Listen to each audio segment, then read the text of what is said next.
এই পর্যন্তই তো আরে বেটা জাম করার রাস্তা তো আমরা করে দিছি, এটা কই তো লাভ নাই। জাম করার রাস্তা তো আমরা করে দিছি, এটা তো অন্য কথা। আমার পর্যন্ত তো আপনারা দেখাই দিছে। শোনা ইউনিয়ন ব্যাংক গাইস চেয়ারম্যানের হয়তো আমরা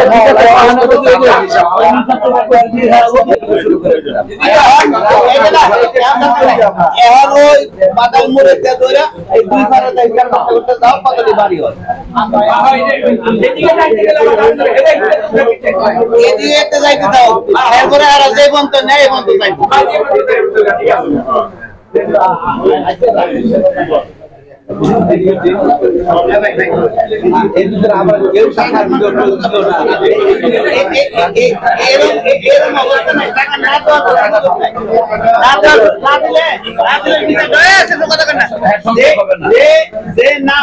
রাস্তাটা চলবো না, এমন না চলবো।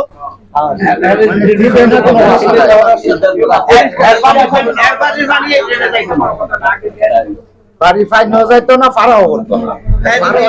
যদি সমাজের মধ্যে না খায় তখন দেবো গা। এটা আবার আপনাকে বিবেচনা করতে হবে, হ্যাঁ পারতেছে না। আমার কথা হলো না, এটা না কারোর প্রতি যেন কোনো জুলুম না হয়। জুলুম না, ঠিক কথা।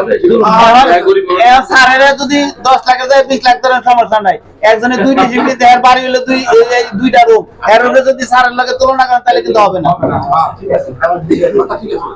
না আর উদ্যোগ আছে, আর এগুলো আবার পরে আবার এইভাবে না এইভাবে পরে আমি আবার প্রমাণ থেকে তো বড় আছে, এটা আমাদের স্যারের আদমে উদাহরণ দিলাম, এটা দেখতেছি।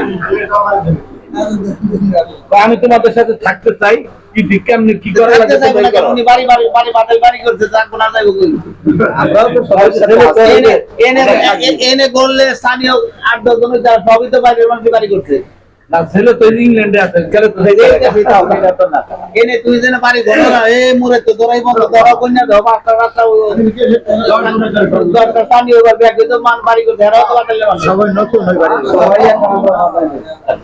এই যে ওনার মতন আরেকটা ওই যে 1 বিঘা জমি নিয়ে সচিবের জন্য আমরা এখানে করতে 4টা বিল্ডিং করতে কত টাকা লাগে? 1.5 বিঘা নিয়ে কত টাকা লাগে? আমার বেশি দেন না সেটা নাই। এখন তোমরা দুইটা লিস্টই করো, জমি ধরলে কি হয় আর রুম ধরলে কি হয়, কোনটাই উঠলে কি হবে সেটা